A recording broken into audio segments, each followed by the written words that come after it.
السلام علیکم ریڈر اور ویور، امید کرتا ہوں آپ سب خیریت سے ہوں گے۔ میری داستان کے قسط نمبر 1 کے ساتھ میں آپ کے سامنے حاضر ہوں۔ امید کرتا ہوں آپ سب کو یہ قسط بہت اچھا لگے گا۔ اگلا قسط دیکھنے کے لیے ہمارے اس چینل کو سبسکرائب کریں اور ساتھ میں دیے گئے بیل آئیکن کو آل پہ کریں۔ اس نے پٹے سر سے اپنی سوجی ہوئی آنکھیں کھولی، درد سے سر پٹ رہا تھا۔ وہ نہیں جانتی تھی کہ وہ کہاں موجود ہے۔ اسے صرف یہی یاد تھا کہ وہ خوشی خوشی کالج سے نکل رہی تھی کہ کسی نے اس کے ناک پر کپڑا رکھا۔ وہ بے ہوش ہو گئی اور پھر خود کو اس نے یہاں موجود پایا۔ میرے ساتھ ایسا کون کر سکتا ہے؟ کیا وہ جانتا نہیں میں کس کی بیٹی ہوں؟ کیا بابا نے ابھی تک ایکشن نہیں لیا؟ کون ہے وہ شخص جو میرے سیکیورٹی گارڈ کے سامنے مجھے اغوا کر آیا؟ اچانک دروازہ کھلا اور ایک شخص اندر آیا۔ اس نے اپنا پورا منہ چھپایا ہوا تھا۔ کیسی ہو ڈارلنگ؟ کون ہو تم اور مجھے کیوں اغوا کیا ہے؟ جنت نے غصے سے کہا۔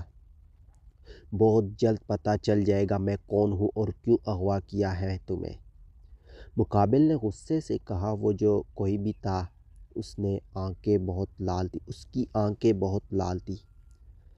میرے بابا تمہیں نہیں چھوڑیں گے، اگلی نے بنا ڈرے کہا۔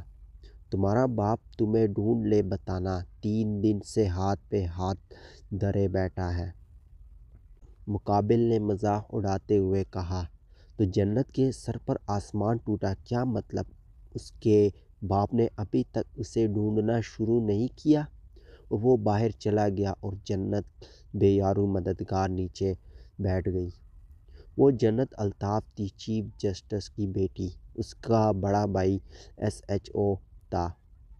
اسے خود پر اور اپنے خاندان پر بہت ناز تھا۔ وہ سمجھتی تھی کہ کوئی اس کا کچھ نہیں بگاڑ سکتا، لیکن 2 دن سے وہ اس کال کوٹری میں بند تھی۔ الطاف آپ کچھ کرتے کیوں نہیں ہیں؟ 3 دنوں سے ہماری بیٹی لاپتہ ہے، عائشہ بیگم نے غصے سے کہا۔ میں پتہ کر رہا ہوں، ابھی تک اس کا پتہ نہیں چلا۔ میں کیا کروں؟ وہ میری بھی بیٹی ہے، میں بھی بہت پریشان ہوں۔ یہ وقت سمجھداری کا ہے۔ پورے شہر کو پتہ چل گیا ہے کہ میری بیٹی گھر سے غائب ہے، کہیں منہ دکھانے کے قابل نہیں رہا۔ ایک دفعہ بس جنت مل جائے، پھر دیکھنا کرتا کیا ہوں اس بندے کے ساتھ جس نے اغوا کیا ہے۔ اور غصے سے باہر چلے گئے۔ الطاف اور عائشہ بیگم کے 3 بچے تھے، سب سے بڑا سمیر، پھر جنت اور پھر علیشہ۔ جنت کا بھوک اور پیاس سے برا حال تھا، اسے لگتا تھا کہ وہ مر جائے گی۔ اچانک دروازہ کھلا اور وہ کڈنیپر آیا۔ کیسی ہو بنی؟ کتنا بے حس انسان ہو تم؟ مجھے 3 دن سے نہ کچھ کھانے کو دیا اور ابھی تو پانی بھی ختم ہو گیا۔ شکر پڑھو اب تک پانی پاس تھا، میرا تو تمہیں وہ بھی دینے کا دل نہیں تھا۔ میرے پاس تمہارے لیے 2 آپشن ہیں، تمہاری مرضی، جسے سلیکٹ کرو۔ نمبر 1، مجھ سے نکاح کر لو اور باپ کے گھر چلی جاؤ، سکون سے زندگی جیو۔ نمبر 2، بھوک سے یہاں مرو۔ 15 منٹ ہے، سوچ لو پھر جواب دینا۔ اور جنت ساکت بیٹھی تھی۔ 15 منٹ بعد وہ ظالم پھر سے آیا۔ تم نے اب کیا سوچا ہے؟ پہلے مجھے کھانا دو پھر نکاح کروں گی، جنت نے شرط رکھتے ہوئے کہا۔ بی بی تم نے مجھے پاگل سمجھ رکھا ہے کہ میں خود اپنے پیروں پر کھلاڑی ماروں؟ پہلے نکاح ہوگا پھر کچھ ملے گا۔ تو جنت خاموش ہو گئی، اس میں ہمت بھی نہیں بچی تھی۔ پھر 2 عورتیں آئی، جنت کو بازو سے پکڑ کر ایک کمرے میں لے گئی اور اس کے سر پر چادر ڈالی۔ 5 منٹ بعد مولوی صاحب آئے اور نکاح شروع کیا۔ جنت کو کچھ سمجھ نہیں آ رہا تھا۔ جب ایک عورت نے اسے ہلایا تو اس نے قبول ہے بولا اور یوں 3 دفعہ رضامندی دینے سے اس کا نکاح ہو گیا۔ اسے تو یہ بھی نہیں پتہ تھا کہ اس کا نکاح کس سے ہوا ہے۔ اور نکاح کے 5 منٹ بعد اسے پانی اور کھانا مل گیا۔ جنت نے جلدی جلدی کھانا شروع کیا، کہیں کوئی چھین نہ لے۔ جیسے جو وہ اندر داخل ہوا وہ دونوں عورتیں چلی گئی، لیکن جنت نے کھانا کھانا جاری رکھا۔ انسانوں کی طرح کھاؤ، کیوں جانوروں کی طرح کھا رہی ہو؟ کیا پتہ آپ چھین لو مجھ سے؟ نہیں چھینتا، آرام سے کھاؤ۔ لیکن جنت پھر بھی باز نہ آئی۔ لگتا ہے جسٹس صاحب نے کھانے کے آداب نہیں سکھائے۔ میرے بابا کے بارے میں کچھ نہیں کہو، وہ کسی کی بیٹی کو اغوا نہیں کرتے بلکہ سب کو انصاف دیتے ہیں۔ ہاں ہاں ہاں، خوش فہمی ہے تمہاری۔ اگلے نے جواب دیا، تمہاری طرح میرا بابا کسی سے منہ نہیں چھپاتا۔ میری جان، میرا منہ چھپانے میں ہی بہتری ہے۔ اگر منہ دکھایا تو تمہیں منہ دکھانے کے قابل نہیں چھوڑوں گا۔ کیا مطلب؟ آپ کے منہ دکھانے سے میں کیوں منہ چھپاؤں گی؟ بہت جلد جان جاؤ گی۔ اور اس کے سیل پر کال آنے لگی تو وہ باہر آ گیا۔ ہاں بھائی، حال بتا شہر کا، کیا ابھی تک روڈ بلاک ہے؟ ہاں بھائی، دوسرے جانب سے کہا گیا۔ چلو ایک کال سسر صاحب کو بنتی ہے، پھر ملتے ہیں۔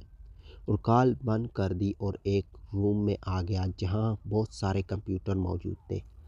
اس نے اپنے ہیکر والی آئی ڈی اوپن کی اور چیف جسٹس کی آئی ڈی کو منشن کر کے ٹویٹ کی، کیسے ہو جسٹس صاحب، بیٹی کیسی ہے؟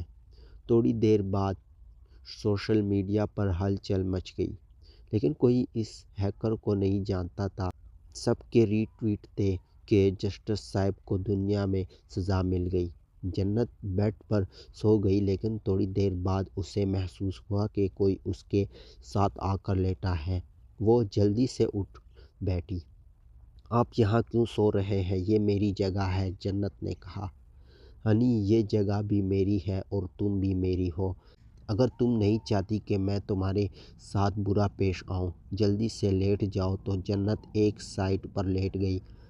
آپ نے مجھ سے وعدہ کیا تھا کہ نکاح کے بعد آپ مجھے چھوڑ دیں گے۔ میں قائم ہوں اپنی بات پر، لیکن 12 بجے رات کو چھوڑوں گا۔ تب کیوں؟ جنت نے کہا۔ تو وہ ایک دم اٹھ بیٹھا۔ ابھی بھی اس نے منہ چھپایا ہوا تھا۔ کمرے کی لائٹ بند کی، اس نے اپنے منہ سے ماسک کو اتارا اور جنت کی گردن پر چوما۔ جنت کو عجیب سا فیل ہوا۔ تم میرے ساتھ کیا کر رہے ہو؟ تمہارے باپ اور بھائی کو پتہ چلے کہ لوگوں کی بیٹیوں پر کیا گزرتی ہے جب وہ ان کو کھلونا سمجھتے ہیں۔ آج میں تمہیں کھلونا بتاؤں گا۔ اور جگہ جگہ پر جنت کو کاٹنے لگا۔ اس کی چیخیں عروج پر تھی، لیکن اگلے نے رحم نہ کھایا۔ یہیں پر وہ نہ رکا بلکہ آخری حد تک درندگی دکھائی۔ ایک پل میں تو جنت کو لگا کہ وہ اب مر جائے گی۔ اس کی آنکھیں بالکل ساکت ہو گئی اور اچھی طرح سے تسلی کر کے وہ پیچھے ہٹا۔ کپڑے پہن لو، میں تمہارے گھر چھوڑ آتا ہوں۔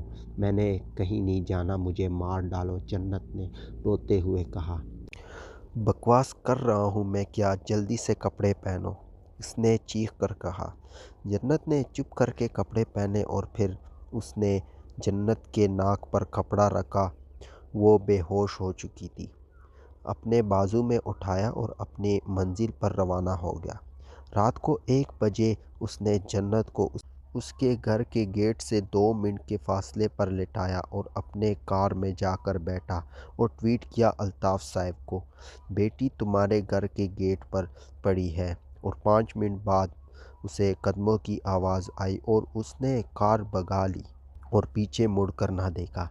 اور جسٹس صاحب جو ابھی تک جاگ رہے تھے، اس نے جیسے جو ٹویٹ دیکھی فوراً باہر بھاگا اور جنت کو زمین پر بے یار و مددگار پڑا دیکھا تو جلدی سے اسے اٹھایا اور ہال میں آ کر صوفے پر لٹایا۔ سمیر، علیشہ اور عائشہ بیگم بھی آ چکی تھی، لیکن جیسے جو ان کی نظر جنت پر پڑی تو عائشہ بیگم تو رونے لگ گئی اور علیشہ خاموشی سے دیکھنے لگ گئی۔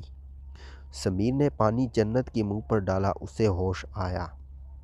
جب اس نے باپ کو سامنے دیکھا تو وہ پہلی دفعہ باپ کے گلے لگنے کے بجائے ماں کے پاس چلی گئی اور ان کے گلے لگ گئی اور رونے لگ گئی۔ ماما، مجھے درد ہو رہا ہے، مجھ سے برداشت نہیں ہو رہا، جنت نے روتے ہوئے عائشہ بیگم سے کہا۔ بیٹا مجھے بتاؤ کہاں درد ہو رہا ہے؟ جسٹس صاحب نے جنت کے قریب آتے ہوئے پوچھا۔ آپ میرے قریب نہ آئیں، رک جائیں۔ ماما، میری بلی درد کر رہی ہے، میری گردن میں درد ہے۔ اس نے گردن سے کپڑا جو اتارا تو وہاں جیسے جو سب کی نظر پڑی تو سب نے ایک دوسرے سے نظریں چھپائی۔ اس کی گردن سب کچھ چیخ چیخ کر بتا رہی تھی کہ جنت پر کیا قیامت ٹوٹی۔ جسٹس صاحب جنت کو ہاسپٹل لے گئے جہاں وہ پورا ہفتہ آئی سی یو میں رہی اور پھر اسے گھر لے آئے، لیکن اب وہ خاموش ہو گئی تھی۔ جسٹس صاحب اور سمیر سے دور رہتی، گھر میں بھی کسی میل کو آنے کی اجازت نہ تھی، صرف وہ عائشہ بیگم کے پاس رہتی تھی۔